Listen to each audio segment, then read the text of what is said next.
Ça bouillonne en France, ça bouillonne en Bretagne, mais aujourd'hui, au Figaro, eh bien, on va s'intéresser à la situation à Marseille. Vous savez, il y a une quinzaine de jours, eh bien, les socialistes à Marseille ont choisi leur candidat pour la municipale. Il s'agit de Patrick Mennucci, qui est député PS, qui est maire de secteur déjà dans cette bonne ville. Et nous allons parler avec lui de la situation dans la deuxième ville de France.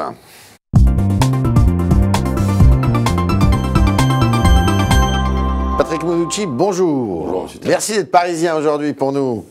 Trois questions, c'est la tradition pour commencer. Alors là, on s'éloigne de Marseille. La droite est-elle responsable du coût de la collecte de l'écotaxe? Si je crois à ce que je lis ce matin, c'est vrai que ça paraît quand même assez étrange et ça paraît cher. Et j'ai même entendu que c'est peut-être pas toute la droite qui est responsable, mais une partie de la droite. Puis j'ai vu que M. Copé donnait raison à Bruno Le Roux sur la commission d'enquête. Donc je pense que l'Assemblée va faire son travail. D'accord. Vous voulez une commission d'enquête? C'est ce que veut le groupe socialiste. D'accord. Alors, écotaxe, artisans en colère, les vétérinaires maintenant qui se mobilisent. Est-ce que vous redoutez une contagion à toute la France et à tous les secteurs d'activité de l'espèce de colère qui monte là? Oui, il y a une colère et en même temps, nous, on doit rester ferme sur les orientations politiques. Parce que si François Hollande et Jean-Marc Ayrault sont amenés à conduire la politique qu'ils conduisent aujourd'hui, c'est parce que Nicolas Sarkozy a continué à creuser le déficit budgétaire. Donc vous êtes encore dans l'héritage, vous? Mais je ne suis pas dans l'héritage, c'est la vérité. Les 700 milliards, vous allez les écluser en 3 minutes, monsieur Terran. Il va bien falloir que vous les payiez. Et bien voilà, vous, moi et tous les Français. Et donc ça passe par plus d'impôts, je dis pas que ça passe par plus d'impôts. Je pense qu'effectivement, il y a une nécessité d'avoir un arrêt de la fiscalité. Vous êtes pour une pause fiscale? Oui, bien sûr, comme tout le monde. Mais je veux dire aussi qu'il faut quand même que nous, socialistes, on n'ait pas honte de la politique qu'on mène. D'accord. Voilà. Alors, est-ce que François Hollande doit changer de Premier ministre? Moi, je crois pas. Non. Je dis très honnêtement, je crois pas. Il ne faut rien changer. D'abord, j'ai pas dit ça. Vous m'avez posé la question du Premier ministre. C'est vrai. Donc je réponds sur le Premier ministre. D'abord, j'aurais mauvaise grâce en tant que Marseillais à demander le changement de Premier ministre. On va voir pourquoi tout à l'heure. Mais par ailleurs, qu'on fasse rentrer dans le gouvernement ce qu'on appelle des poids lourds en politique, Martine Aubry, Delanoë, des gens d'expérience, ça me paraîtrait une bonne idée. D'accord. Au gouvernement? Oui. Martine Aubry, Ségolène Royal? Je n'ai pas parlé Bertrand Delanoë. Oui, Bertrand, je pense. Il y a un certain nombre de gens qui ont de l'expérience, et sans doute dans ce gouvernement, on pêche un peu par des gens qui n'en ont pas assez. D'accord. Alors, je vais vous ramener quelques jours en arrière, dans une scène que vous avez en mémoire, évidemment, qui n'est pas très agréable pour vous, mais ça va nous permettre de lancer le débat.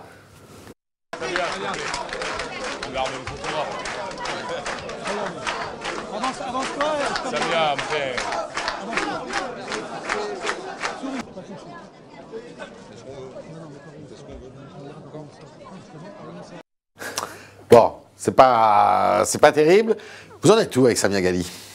Donc Samia Ghali, c'était la personne, enfin la candidate au deuxième tour, la finaliste contre vous, qui a perdu. Donc voilà, vous savez, je connais très bien Samia Ghali puisque c'est moi qui ai eu la chance de la faire adhérer au Parti socialiste il y a longtemps, parce que déjà à cette époque, c'était dans les années 80, nous recherchions à accroître la diversité dans le Parti socialiste. Avec elle? Écoutez, j'ai déjeuné avec elle hier à midi.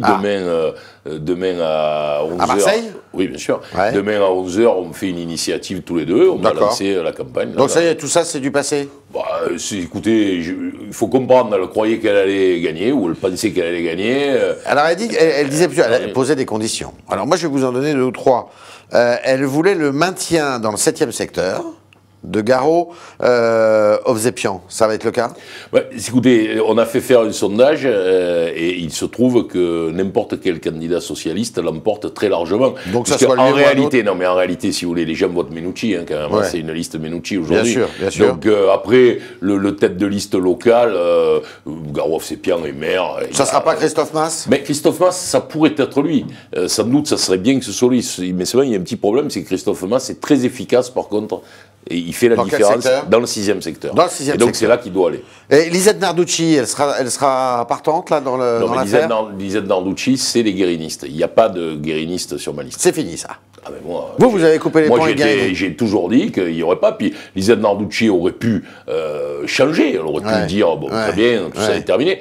Il semblerait qu'elle poursuit cette idée un peu folle d'avoir des listes guérinistes. Donc voilà. Alors, rien ne me sera épargné dans cette élection. Vous étiez tous guérinistes, là, les 6, guérénistes, là, vous étiez Non, tous moi, guérénistes. j'étais pas guéréniste. Moi, j'étais. Ouais, vous avez été porte-parole de Guérini, quand même. Non, j'ai pas été porte-parole, j'étais directeur de la campagne. Directeur de la campagne. Directeur de la campagne, pourquoi? Bah oui, parce que toute ma vie de militant, j'ai été directeur de la campagne. Donc là, vous avez... De Michel Rocard, de Vauzel. Il ne sera pas, à aucun moment, il ne va pas... Ouais. Je crois d'ailleurs que c'est pour ça que les Marseillais m'ont choisi. D'accord.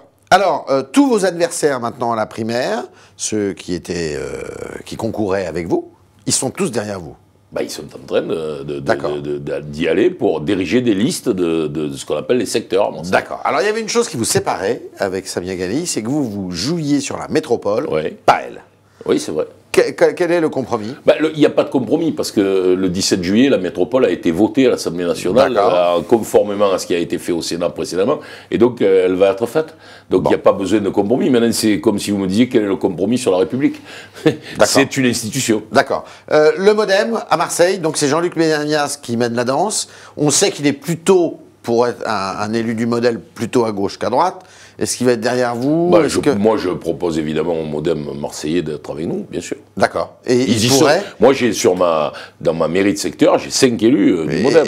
Et Benamias pourrait se retrouver tête de liste dans un secteur? Écoutez, on n'a pas évoqué cette question-là, mais la question est envisageable.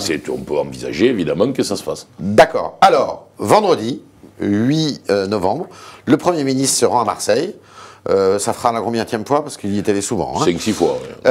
Vous lui avez dit... Il faut un plan, vous n'avez pas prononcé le plan Marshall, mais c'est presque ça, un plan pour Marseille. C'est quoi?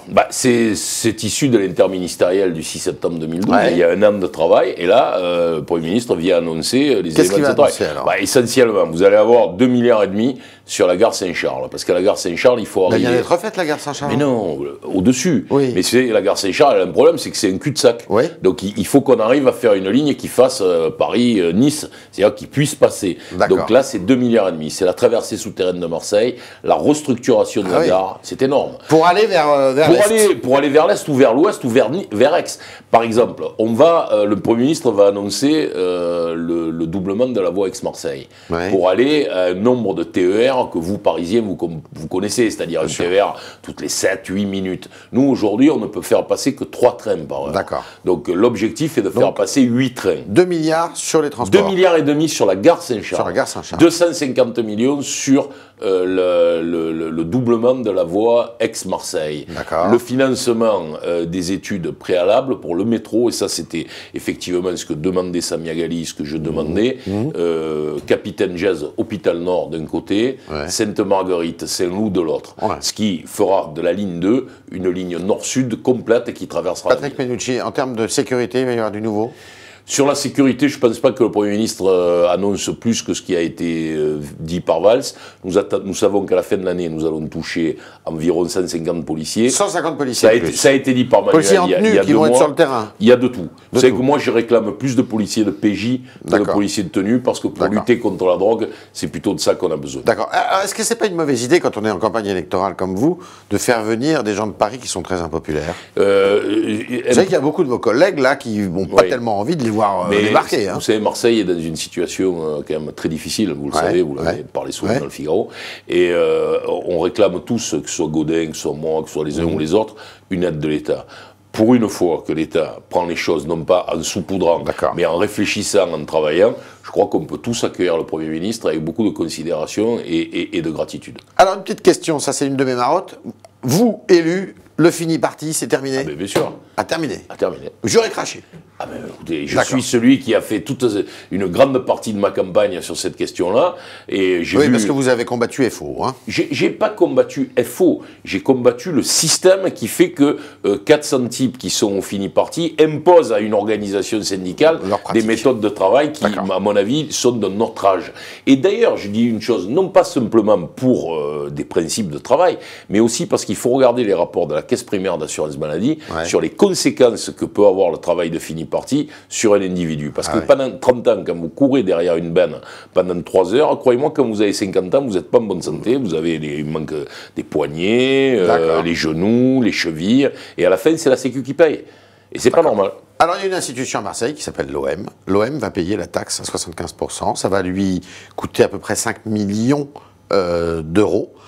C'est normal? Absolument normal. Absolument normal. Absolument normal. Donc vous n'allez pas vous mettre tous les Marseillais à dos, là. Ah non, mais moi, je dis les choses telles que je les pense. Très bien. Ça fait longtemps que j'ai décidé d'arrêter d'essayer d'aller avec le vent. Et en plus, je vais vous dire une chose, je pense que les Marseillais sont très favorables à la taxe de 75%. Dans une ville qui a une difficulté comme la nôtre, il faut bien que ceux qui ont les moyens fassent les efforts. Ville en difficulté, et c'était une des villes, il n'y a pas encore très longtemps, où il y avait le plus d'éligibles à l'impôt sur la fortune. Oui, parce que c'est une ville inégalitaire. Hein. On a, en même temps qu'on a ces gens éligibles à l'impôt sur la fortune, que je connais bien, puisque je suis la plupart du temps leur maire, hein, sur la Corniche, dans toutes ces belles villas. Juste au-dessus, voilà, c'est moi qui suis le maire de cet endroit. Ça peut paraître étrange, mais c'est comme ça, c'est parce que voilà, il y a un travail qui est fait quand même de ma part, et nous avons dans le même temps 30% de gens qui vivent sous le seuil de pauvreté. Alors, Gaudin, est-ce qu'il s'est réveillé depuis que vous êtes candidat? Parce que vous avez dit qu'il passait son temps à dormir, le pauvre homme. C'était une image, parce que je disais que pendant que Gérard Collomb, Juppé, Martine Aubry, Roland Ris, enfin on pourrait parler de tous les maires en France qui essayent de se battre pour leur territoire, qui font du marketing territorial, nous on regarde les entreprises passer, alors elles passent entre Nice et Montpellier, entre Bordeaux et Lyon, mais nous on les a jamais. Parce que le maire de Marseille, pour lui, le travail de marketing, le travail de représentation, c'est pas son rôle truc, d'ambassadeur, c'est pas son truc, ça l'intéresse pas. Donc il continue à dormir. Il dort. Donc vous allez le battre. Bah écoutez, j'y compte bien. J'y compte bien, c'est d'ailleurs vraiment l'intérêt de Marseille que je le batte. Hein. Et un de vos alliés objectifs, c'est pas le Front National qui risque de brouiller pas mal les cartes à droite?